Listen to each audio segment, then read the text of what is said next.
ស្រ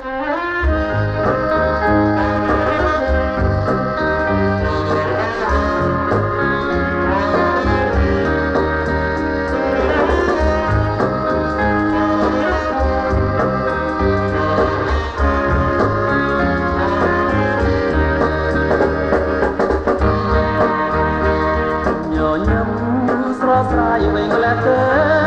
ស្រស់ដូចដួងខែរស្មី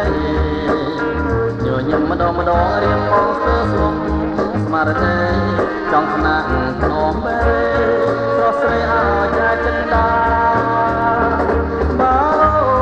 ញញឹមស្រស់ម្លឹងតាឲ្យរៀមខ្លាំងលេចបានជីវ៉ាសាច់ពណ៌ទាំងសងមកប្រងគួរឲ្យស្នេហារស់លើលោកាពេលប្រាថ្នាតែស្រីឃើញអូនញញឹមដាក់គេម្ដងគ្រូសាយមកស្ទើប្រែពីបែចិនច្រណែនប្រកាន់ប្រច័នស្រីតែរៀមមិនហ៊ានស្ដីខ្លាចស្រីអាអន់ចិនដាញញឹមទៀនមកសំឡាញ់ចិនសូមអូនអាណិតជីវិតខ្លោចសាគង់ជួយគួរតែជាប់ស្នេហ៍លើរូបជីវ៉ាខុសត្រូវយ៉ាងណាមេត្តាណិត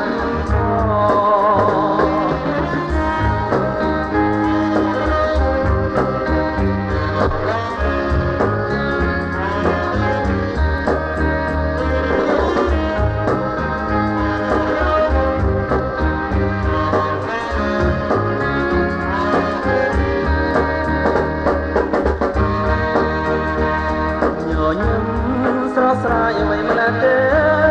ស្រស់ដូចដួងខែដែលពេញរស្មីញញឹមម្ដងរៀបបងស្ទើស្រស់ស្មារតីចង់ស្នាភ្នំបេស្រស់ស្រីឲ្យឆាចិនដាបើអូនញញឹមស្រស់ម្លឹងតាឲ្យរៀមខាង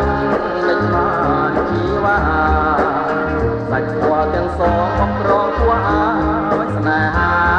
រស់លើលោកាពេលប្រាថ្នាតែស្រីឃើញអូនញញឹមដាក់គេម្ដងរូបសៅមកស្ទើប្រែជាពីបែចិនច្រណែនប្រកាន់ប្រច័នស្រីតែរៀមមិនហ៊ានស្ដីខ្លាចស្រីអាអន់ចិនដា